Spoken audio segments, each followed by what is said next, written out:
A Vila Belmiro lotou em 2 de outubro de 74 para a despedida de Pelé. O Rei foi substituído ainda no primeiro tempo de um 2-0 sobre a Ponte Preta para que fosse ovacionado pelas arquibancadas. Era o ponto final de uma era, mas o maior jogador de todos os tempos ainda teria uma nova aventura na carreira. O ano de 75 viu a chegada de Pelé nos Estados Unidos. Era a tentativa de fazer o futebol ter destaque no país, que estava mais interessado em basquete, beisebol e na sua própria versão do futebol.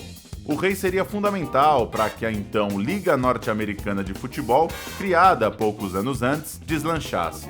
Quem começou a plantar a ideia na cabeça do brasileiro foi um britânico chamado Clive Toye, que desde 71 vinha tentando convencer Pelé em topar essa aventura nos Estados Unidos. Ele era dirigente do New York Cosmos, time que pertencia à gigante Warner, que à época trabalhava com celebridades como Frank Sinatra, Bob Dylan e a banda Rolling Stones. No início, o Rei não parecia dar muita bola, mas o dinheiro se mostrou necessário. Ele vivia uma situação financeira complicada depois de um investimento fracassado numa fabricante de peças de borracha, chamada Fiolax. Com dívidas e sem a conta bancária que muitos poderiam imaginar, o Pelé fechou, então, um contrato muito bom, histórico.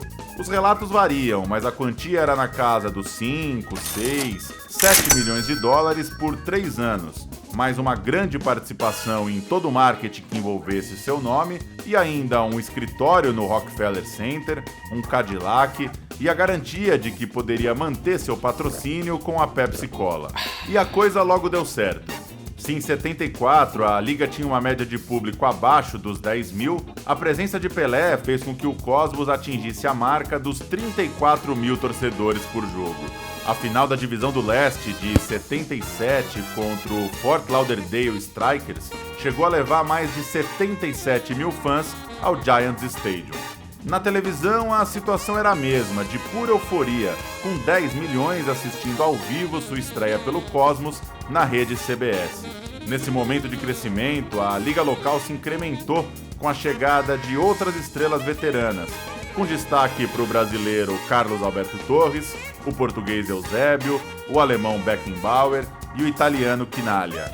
Johan Cruyff, que havia anunciado a aposentadoria aos 31 anos, vestindo a camisa do Barcelona, decidiu retomar aos gramados nos Estados Unidos. E tudo isso ultrapassou o limite dos estádios. O Rei era uma celebridade na Nova York dos anos 70, a época das discotecas, e segundo o escritor americano David Hirsch, tornou-se um frequentador da famosa casa noturna Estúdio 54. A clientela ilustre do local contava com gente como Michael Jackson, Salvador Dalí, Freddie Mercury, Elton John e Donald Trump. Pelé foi retratado por Andy Warhol na metrópole. Fez amizade com Muhammad Ali, mas toda festa tem seu fim.